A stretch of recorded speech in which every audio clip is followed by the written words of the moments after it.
I'm Ethan, a data analyst at a thriving consulting firm. My life revolves around spreadsheets, risk evaluations, and planning for the long haul. I'm not big on emotions, but loyalty, especially to family, is everything to me. My younger sister, Mia, and I grew up in a modest home, leaning on each other while our parents juggled multiple jobs. That bond is unbreakable. My girlfriend, Sophia, came from a different world. Her father, Victor, called himself a visionary entrepreneur, always chasing the next big break.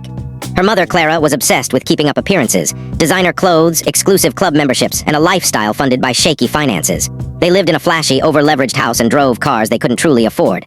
I noticed the red flags, Victor's vague mentions of cash flow hiccups, and Sophia's casual hints about their family's temporary setbacks. But I loved her, so I chalked it up to eccentricities. 3 months ago, Mia's world collapsed.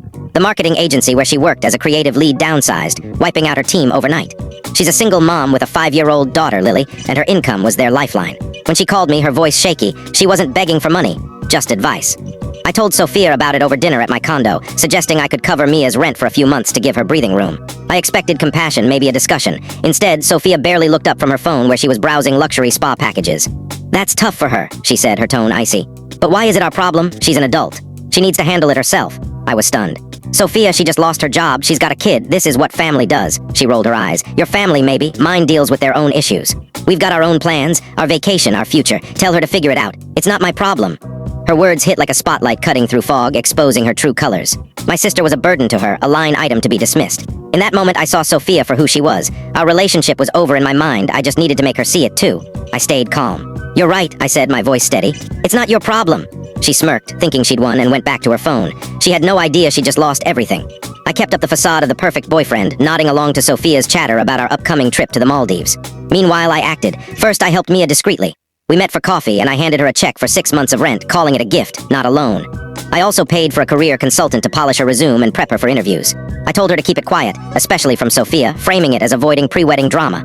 Mia was grateful and agreed. Next, I dug into Sophia's family finances. My job made unraveling money trails easy. Victor's history was a mess. Failed startups, unpaid loans, and a string of lawsuits. Sophia, I discovered, had been quietly transferring small sums from our joint account to her parents. The amounts were subtle but consistent, always after urgent calls from Victor. Worse, she'd used my credit card to cover their $6,000 annual yacht club membership, hiding it under a vague vendor name, Elite Lifestyle Services. The betrayal was staggering. Sophia wasn't just indifferent to my family, she was funneling my money to prop up her parents' facade.